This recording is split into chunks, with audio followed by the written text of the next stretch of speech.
नमस्कार। केंद्रीय कर्मचारी, सरकारी कर्मचारी और ईपीएस 95 पेंशन धारकों का स्वागत है एक बार फिर से हमारी इस यूट्यूब चैनल पर।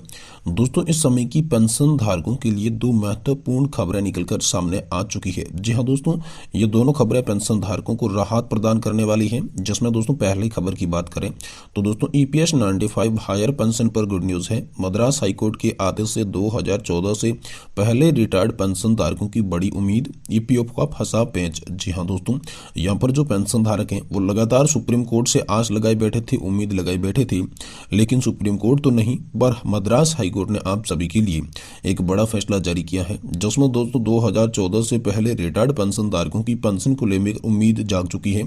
और इसके बाद मद्रास हाईकोर्ट ने क्या फैसला दिया, इसमें दोस्तों पेंशन धारकों के लिए क्या बड़ी खुशखबरी है, इसके बारे में आपको पूरी जानकारी विस्तार से बताएंगे।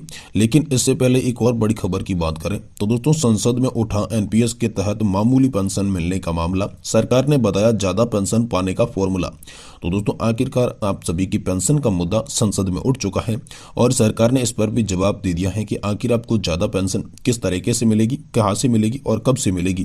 इसके बारे में यहाँ पर जो है संसद में भी आपकी मांग उठी। साथ ही साथ हम पहले बात करते हैं मद्रास हाईकोर्ट के द्वारा आप सभी की पेंशन धारकों को पेंशन को लेकर क्या बड़ी खुशखबरी यूं कहें या फिर क्या बड़ा अपडेट जो कि निकल कर आया, इसके बारे में सबसे पहले बात करेंगे। तो दोस्तों इस वीडियो को आप लाइक कर दें, चैनल को आप सब्सक्राइब करें। तो चलिए सीधे खबर की ओर चलते हैं। देखिए, सुप्रीम कोर्ट से सभी पेंशन धारक उम्मीद लगाकर बैठे थे कि सुप्रीम कोर्ट पेंशन धारकों के पक्ष में निर्णय देगा, लेकिन इसी बीच सुप्रीम कोर्ट से नहीं बल्कि हाईकोर्ट से फैसला आया है। जो हाईकोर्ट है वो है मद्रास हाईकोर्ट। जी हाँ दोस्तों, मद्रास हाईकोर्ट का एक आदेश सामने आया है, जिस आदेश के तहत ईपीएस 95 पेंशन धारकों की पेंशन को लेकर क्या कहा गया है, ये जानकारी आपको विस्तार से इस वीडियो में देंगे। इसीलिए आप वीडियो लास्ट तक देखें, तभी आपको पता चलेगा कि आखिर हाईकोर्ट ने क्या फैसला दिया है और इससे पेंशन धारकों के लिए क्या बेनिफिट हो सकते हैं, क्या लाभ हो सकते हैं, क्या फायदे हो सकते हैं। तो चलिए वीडियो को शुरू करते हैं। देखिए दोस्तों, ईपीएस 95 हायर पेंशन को लेकर गुड न्यूज आ रही है। साल 2014 के बाद रिटायरमेंट कर्मचारी और अधिकारी को उच्च पेंशन का लाभ मिलने जा रहा है। जी हाँ दोस्तों, संभावना है कि जनवरी में उनके खाते में उच्च पेंशन की राशि आना शुरू हो जाएगी। लेकिन दोस्तों 2014 से पहले रिटायर्ड कर्मचारियों को पेंशन नहीं मिलेगी। अब इनके लिए कानूनी लड़ाई की नई रोशनी की जो है वो राह दिखाई देने लग गई है। दोस्तों 2014 के पहले रिटायर्ड कर्मचारियों को ईपीएस 95 के दायरे में नहीं माना गया है। सरकार ईपीएफओ ने यहाँ पर जो कहा है कि दायरे में नहीं आते हैं। वहीं सुप्रीम कोर्ट ने समीक्षा याचिका को खारिज कर दिया। दरवाजे बंद हो गए थे। याचिका खारिज होते हुए 2014 से पहले रिटायर्ड होने वाले पेंशन धारक जो थे वो लाचार हो गए थे। तो दोस्तों उनके लिए एक बहुत ही बड़ा फैसला जो है वो आ चुका है। यानी कि दोस्तों इसी बीच एक अच्छी खबर जो है वो मद्रास हाईकोर्ट से आप सभी को देखने को मिली है। आशा की किरण आप सभी को नजर आई है। नए सिरे से पूरी कानूनी लड़ाई फिर से शुरू हो चुकी है। इससे ये संभावना जताई जा रही है कि 2014 से पहले रिटायर्ड कर्मचारियों को अब उनका हक मिल सकेगा। असली हक जो है वह उनका ही मिलेगा। दोस्तों federation of retired SAIL employees की जनरल सेक्रेटरी का जो नाम है वो है राम अगर सिंह ने यहाँ पर आप सभी के लिए एक महत्वपूर्ण जानकारी दी है, जिसमें दोस्तों मद्रास हाईकोर्ट से राहत मिली है। सुप्रीम कोर्ट तक होने वाली लड़ाई का अब जो है वो अपना पक्ष रखा जा सकता है। यानी कि मद्रास हाईकोर्ट ने राहत दी है कि अब आप सुप्रीम कोर्ट में भी इसका पक्ष रख सकते हैं।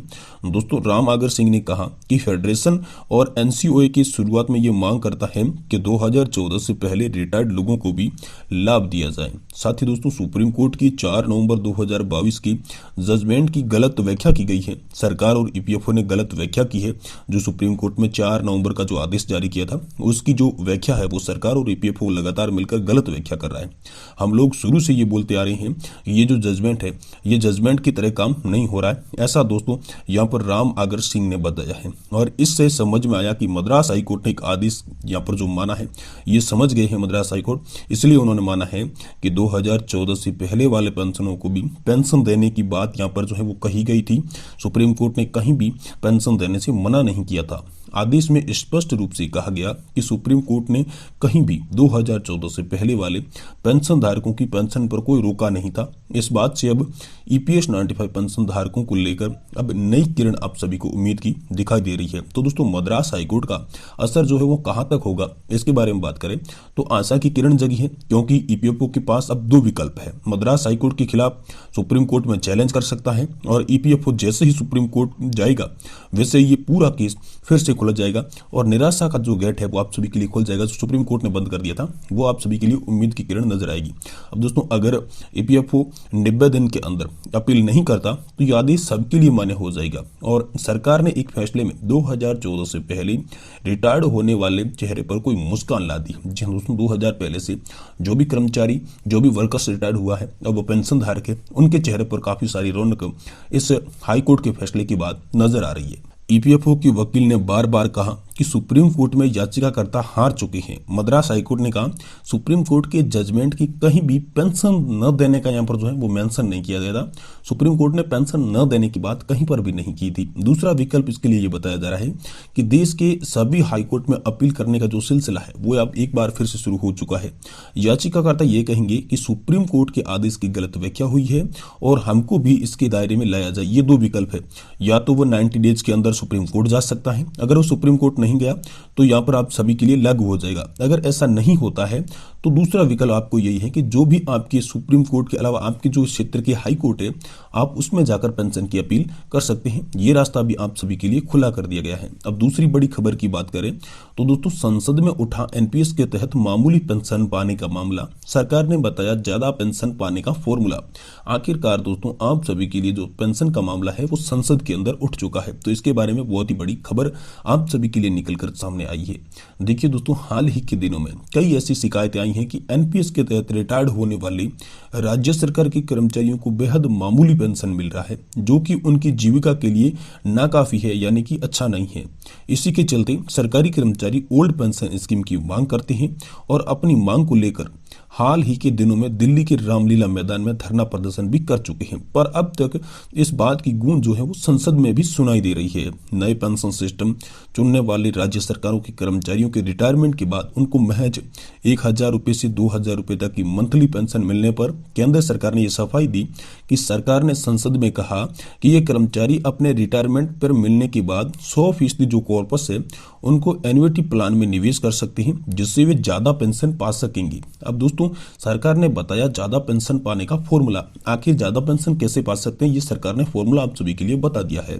दोस्तों वित्त राज्य मंत्री ने कहा कि कर्मचारी के रिटायरमेंट के बाद एनपीएस से बाहर निकलने के बाद अर्जित किया हुआ कुल जो रकम है वो टैक्स फ्री होता है। पेंशन फंड के तौर पर कुल जमा किए गए रकमों में से 60% रकम कर्मचारी को एक मुक्त दे दी जाती है और बचे 40% पेंशन रकम को एन्युटी प्लान में निवेश किया जाता है, जिस पर मिलने वाला रकम हर महीने पेंशन के तौर पर रिटायरमेंट के बाद कर्मचारी को मिलता रहता है। उन्होंने कहा कि अगर कर्मचारी ज्यादा पेंशन चाहता है तो रिटायरमेंट के बाद मिलने वाला जो 100% कॉर्पस है उसको डायरेक्ट आप एन्युटी खरीद ले तो दोस्तों आपको पेंशन ज्यादा मिलेगी। लेकिन यहाँ पर जो आप 60% निकाल रहे हैं और 40% एन्युटी में निकाल रहे हैं तो आपको पेंशन कम मिलेगी। लेकिन सरकार ने यह कहा आपको 60% निकालने की एक मुश्त जरूरत नहीं है, आप अपना जो भी कॉर्पस है वो डायरेक्ट लगा देते हैं अगर यहाँ पर पेंशन फंड में एन्युटी में, तो दोस्तों आपको जो है पेंशन ज्यादा मिलेगी। लेकिन सरकार की ये बात है जो पेंशन धारकों को बिल्कुल भी अच्छी नहीं लग रही है, क्योंकि आपका पैसा है, आपके पैसे को अगर आप एक बार दोगे तो फिर तो वापस मिलना ही है। लेकिन इसमें सरकार क्या हस्तक्षेप कर रही है, सरकार इसमें क्या कोई ब्याज ऐड कर रही है, सरकार इसमें क्या स्कीम ऐड कर रही है, इसमें सरकार का कोई भी हाथ नहीं है। लेकिन सरकार ने ये हाल फिलहाल में अपडेट जारी की है, जिसमें पहला अपडेट मैंने आपको बताया कि 2014 से पहले रिटायरमेंट पेंशन धारकों का सहारा बना हाई कोर्ट।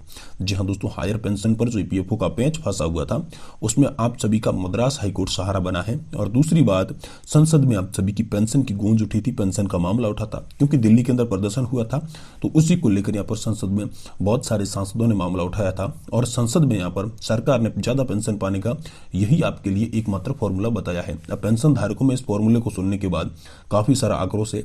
आप संसद की इस मामले पर, सरकार के इस बयान पर क्या कहना चाहेंगे, कमेंट बॉक्स में कमेंट करके जरूर बताएं। और पेंशन से जुड़ी हर बड़ी खबर से वाकिफ रहने के लिए आप हमारे चैनल को सब्सक्राइब कर सकते हैं।